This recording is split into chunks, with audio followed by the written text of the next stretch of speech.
It is amazing to me the kinds of things that are said in response to the question I'm about to ask, namely, can God's design to exalt Himself, to magnify His righteousness, to uphold His glory, to vindicate His justice, be love?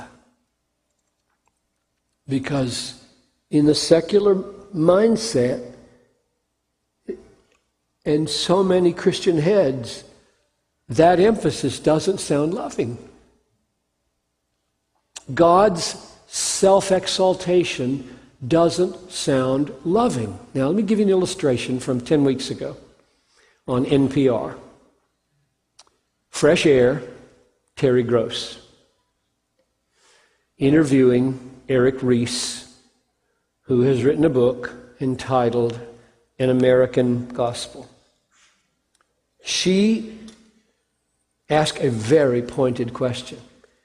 She obviously had read the book, and she said to him, on page 28, you said, after you quoted Matthew 10:37 to 39, who is this egomaniac speaking these words? Would you elaborate on that? Referring to Jesus. Now let me read you those words, and you will see that his statement is not surprising. We read it and we just don't hear it the way it sounds to people who aren't religiously enculturated. All right, here's what Jesus said in Matthew 10:37.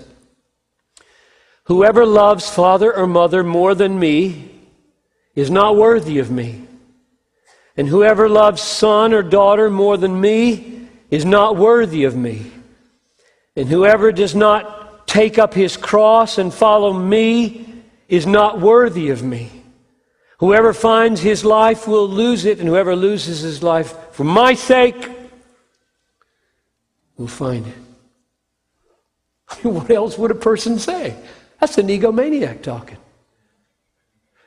Love me more than your mom. Love me more than your family. Love me more than your work. Love me. Value me. You're not worthy of me unless. Me.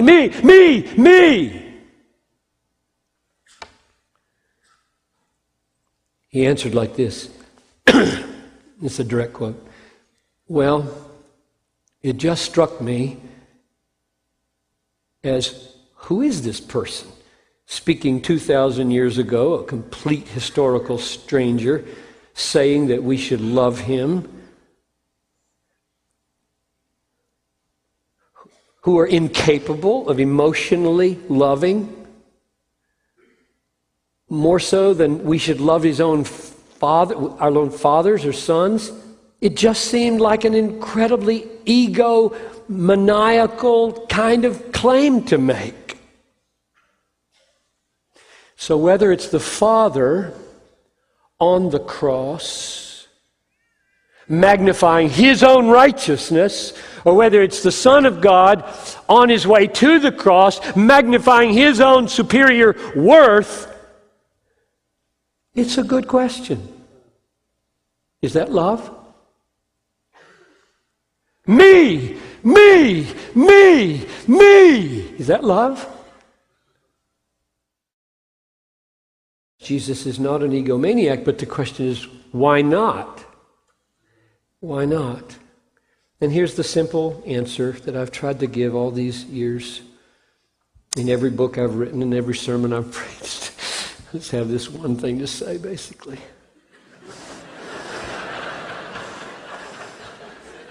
So I could just leave tonight and somebody else could speak tomorrow.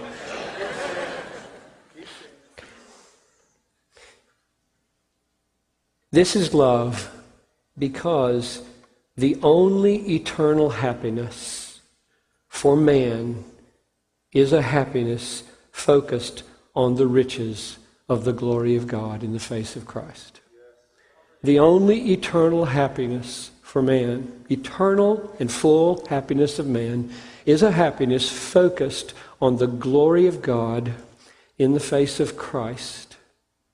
Therefore, in order for God to take me there to my fullest and eternal happiness, He must uphold and preserve what will make me happy, namely His glory.